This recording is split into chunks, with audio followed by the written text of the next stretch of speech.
berpikir setelah melihat itu, saya berpikir secara pribadi melihat jumlahnya saja 3 juta, ini mungkin angka tertinggi yang pernah ada dalam pemilihan langsung di Sulawesi Selatan khususnya, dan saya merasa begitu besar beban dan tekanan dari masyarakat terhadap harapan yang diharapkan dari kami, sehingga tidak akan mungkin kami melaksanakan cuma berdua. Kami memohon dukungan dari semua, terutama kepada Forkopimda, pimpinan DPR, anggota DPRD, para kejaksaan juga, kepolisian. Kita ini hanya sifatnya kami berpikir bahwa waktu-waktu tertentu saja. Saya pernah jadi gubernur, sekarang bukan gubernur.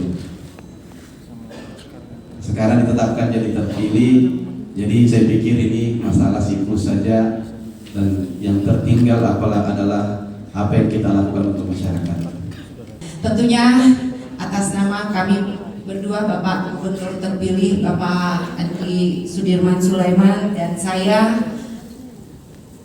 mengharapkan, kalau tadi kami berdua telah mendapatkan ucapan selamat dan doa dari Bapak pasangan calon nomor 1, karena kami yang bertarung pada pemilihan gubernur kemarin adalah putra-putri terbaik Provinsi Sulawesi Selatan. Tentunya per hari ini kami mengajak kepada Bapak Insinyur Muhammad Ramdan Pomanto beserta Bapak Ashar, mari kita bersama-sama mencurahkan buah pemikiran kita untuk kemajuan Sulawesi Selatan, untuk kemajuan daerah yang kita cintai. Mulai hari ini tidak ada lagi pendukung 01, pendukung 02, semua kita sudah harus bersatu. Tadi Bapak PJ Gubernur menyampaikan bahwa PR besar telah menanti.